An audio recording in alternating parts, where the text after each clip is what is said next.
Good evening. I am Dr. Fyno, and have you or a loved one ever played a competitive video game? Sunk hundreds, maybe even thousands of hours into a game just to get slightly better? Maybe climb up a rank or two to flex to your friends? Just produce blood, sweat, and tears, all for the sake of a game? Some pixels on a screen? If so, you might have competitive game syndrome, and you may be eligible for compensation. Just kidding. Those hours are gone forever. If you couldn't tell already, today we are talking about competitive video games. Last video, everyone made sure to let me know that I talk way too fast and that I should slow down and enunciate more. So today, I'm going to be working on that, so bear with me. Competitive video games are the games that produce the highest of highs and the lowest of lows emotionally. I myself am aware of this because although I am sad to admit it, I am a gamer. Or at least like a reformed one. I know. Please not only forgive me, but pray for me. Throughout my time as a degenerate gamer, I basically spent all of it playing only competitive video games. And I mean only competitive video games. My poison of choice was Rainbow Six Siege. Siege is a tactical shooter built up on realism, which is actually really funny to say, judging on how the game looks now. Anyways, it's a realistic shooter where you have to plant or defuse the bomb, tons of operator selections, which all have different abilities. Pretty cool game. I also played a lot of Valorant, just nowhere near as much as Siege. Since I don't feel like describing a poop game like Valorant, the game is basically Siege anime. Plant or defuse the bomb, you have different characters with different abilities, and in both of which you find yourself wanting to cry more than people actually end up playing the objective. Both of these games are competitive shooters solely built up around the rank system. But recently, I'm just starting to feel like that doesn't entertain me anymore. I'm too grown up. I'm a big boy now. You see, big, right? But the thing is, I've been playing Siege for a third of my life. The game came out 8-ish years ago. I'm currently 19. I'm turning 20 later this year. So why this big shift when it was such a core part of my life? And trust me, I'm not alone in this. By the way, if you do want to watch me play video games, my Twitch is in the description down below. I'm going to start streaming again eventually. I've been taking a break for a while because of school and whatnot. But when I do start streaming, you're going to want to be there. I'll probably tweet out when I do go live, which is also linked down below. First and foremost, what makes a game a competitive game? Googling it tells us that competitive games are those in which players play against one another, where one player is winning while another player loses. That's actually a really good definition. I like that. But just to be different, the definition that I'm going to use: any game where you compete against others for wins or a ranking. You and your enemy/enemy share a common goal, which you fight against each other to get. This is very broad though, because you may already know that most competitive games are nothing alike. For example, by both definitions, chess can be classified as a competitive game. But like, that's ridiculous, right? Like, chess looks nothing like any other game. Well, guess what? I don't know why I took those off. I can't see without them. I'm too far from my monitor. Chess actually is a competitive game, and it consists of its own ranking system that everyone acknowledges. You have your grandmasters and you have your losers. Nothing else really matters, but there is an elo system that comes in with every win you get. The only reason you didn't know that is because you aren't a Giga Chad intellectual like I am. But yeah, clearly there's a lot of variety in the competitive games you can play. Some are first-person shooters, some are third-person, some are battle royale, some don't even have guns. Some have cars. That's right, cars. You know what? Let's go over that real quick. Okay, this time I'm taking everything off for real. My hands are getting sweaty. Your game of choice says a lot about you because each game is so different. Let's start things off with the Rocket League, which is car soccer. You can 1v1, 2v2, or 3v3 in a game of soccer where instead of a person, you are a car. Boom. The type of people that play this game have actually never been seen in public. Fun fact. They are constantly on Rocket League. It is rumored they are allergic to grass. Next, we have Counter-Strike. It's basically the most basic a shooter can get. The 5v5, you have a buy menu in the game. Everyone can buy the same guns depending on what side you are on. One half your team terrorist, one half your counter-terrorist. You switch off every 12 rounds. Can I say terrorist? You know what? We're going with it. There's worse things on YouTube. It's just a classic bomb plant versus bomb defuse game. These people think they are better than everyone because they play one of the most OG video games. These people should not be approached and are extremely hostile. Green, what's your problem, Green? What is your problem? Missile alone ramp. Missile alone ramp. And they are incredibly racist. And the Nazi flag. Whoa! No! No! No! The thing is, right now, they're extra salty because their game finally got a sequel, and instead of CS2, it's more like CS poo. You know what? I'm sorry. Poop jokes are below me. As I was saying earlier, I'm mature now. I'm sorry.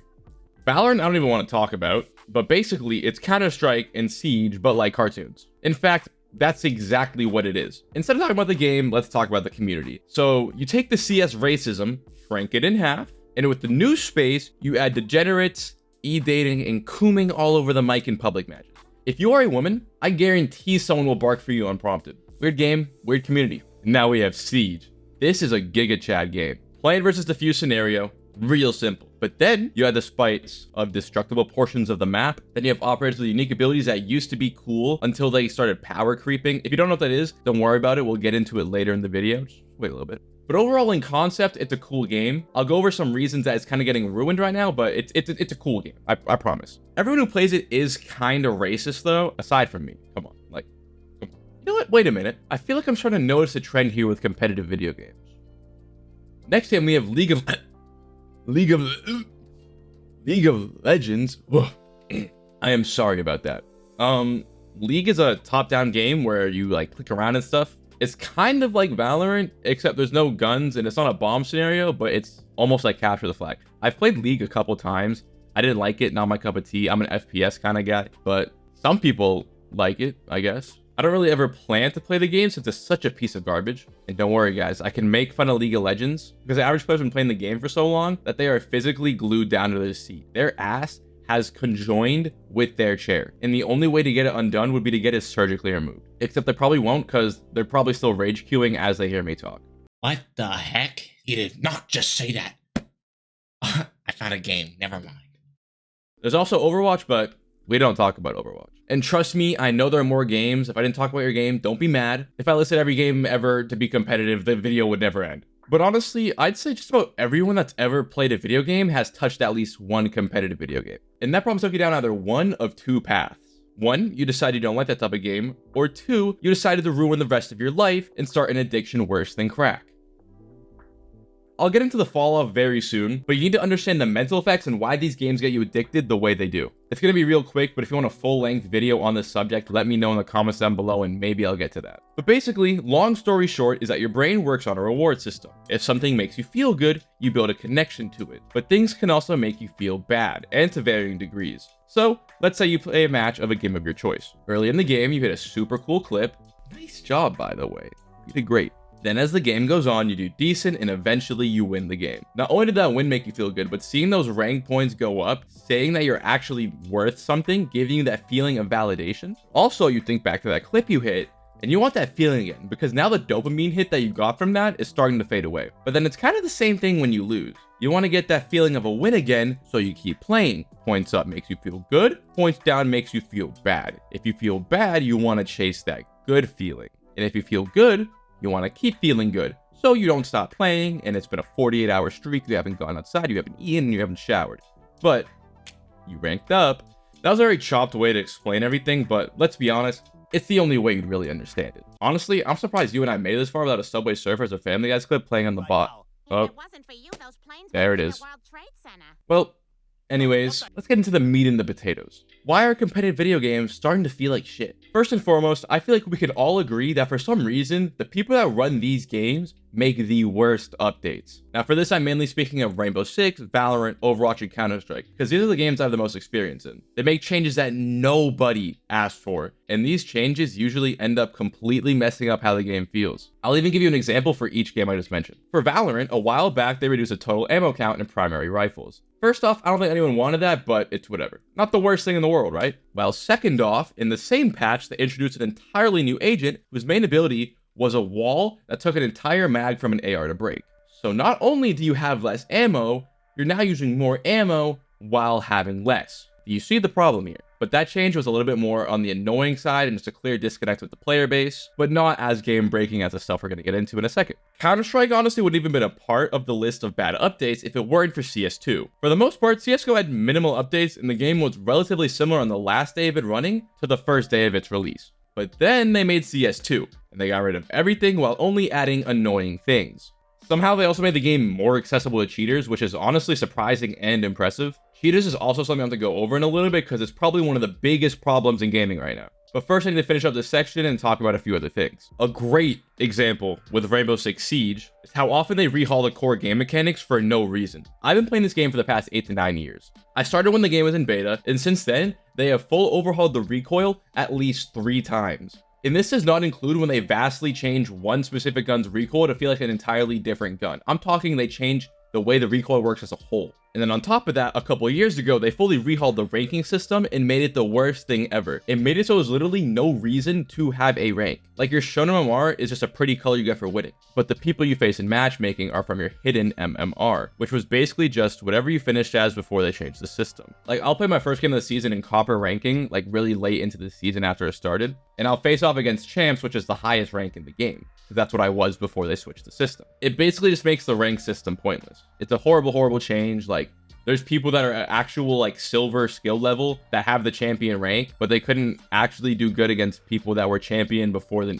It's really bad. It's a whole thing. It sucks. You ask anyone who plays Siege before rank 2.0 that was good of the game, and they'll say it sucks. And then Overwatch's change is the most obvious to everyone because everyone knows about it and everyone thinks it was dumb. Even the people who don't play the game. This is clearly the change from 6v6 to 5v5. Now, some people may say it made it better, then some may argue it made it worse. I'll argue the game is bad anyways, and they should probably just nerf Genji again just for the fun of it. These games just make tons of changes to prevent the game from going stale. But in my opinion, I'd prefer things to stay simple. Fuck me, bro. But in my opinion, I prefer things to stay simple and consistent rather than changes that ruin the game's consistency. And I want to quickly touch on something I mentioned earlier. I talked about the term power creeping. So let me introduce that to you guys and give you the definition. When you Google this, it tells you that it is the gradual unbalancing of a trading card game, video game, or role-playing game due to the release of new content, leaving old content underpowered. That's not a bad definition. You know, Google has it. Same with the definition earlier. But I'm going to give you my own one too. Basically, they keep adding new shit to the game, and all the new stuff they add is better than what was in the game before originally. So now only the new stuff is good, and the original stuff is bad. This is really common in games with selectable heroes, agents, operators, or whatever you want to call it. So basically you see it in R6, Valorant, League, Overwatch. And the issue with this is you lose a lot of the fun that you once had playing someone you liked, by now being forced to do the meta pick. It's not the biggest issue in the world, but you can definitely see it in games and you get annoyed by it. And that's why I don't want to spend too much time talking about it, but it's definitely something that you should keep in mind and consider. Something else we can't ignore and need to keep in mind is our maturity. I'm starting to get old. That's going to lead to my priority shifting in life. And I'm sure this is happening to some of you guys too. I bet a lot of you guys watching this video are going into college now or moving on to new jobs. And clearly that comes with a change in priorities. I don't blame you, the same is happening to me. And these games are very aggravating. Like they are not good for the mental whatsoever. So why would you want to spend the little free time you have on something that isn't even guaranteed to make you feel good and in fact has a higher chance of making you feel like shit? But obviously, we're not all old people. Some of us watching this video could be really young, and most people that play games are honestly under the age of 18. So I'm sure this isn't the only reason that things feel so bland in the competitive scene, so let's continue. Next, we have the cheaters. Holy shit, the cheaters are everywhere. You literally can't escape them. The only game I can really say doesn't have this problem to such a bad extent is Valorant, which even then you do run into cheaters from time to time. I remember a week where I faced cheaters non-stop. They were all EU people coming in to NA, and they were like full blatant cheating. Like some of them are spin botting. But even then, it's never as bad as any other game. Counter-Strike is like known for being full of cheaters. Rainbow Six Siege is no better. In Siege, I honestly feel like the game is 50-50 split down the middle with legit players and cheaters in the player base. That is in high elo at least. I wouldn't know for the lower ranks of the game. They've even found ways to get like advantages and cheats on console. It's just insane. People will plug M&K and get a Zim for their controller games so that they can have the advantage of playing on keyboard and mouse, while no one else can because you're not supposed to naturally be able to do that. This happens in tons of games. I have a friend who used to play Fortnite competitively, and he said that people would use this thing called Zen.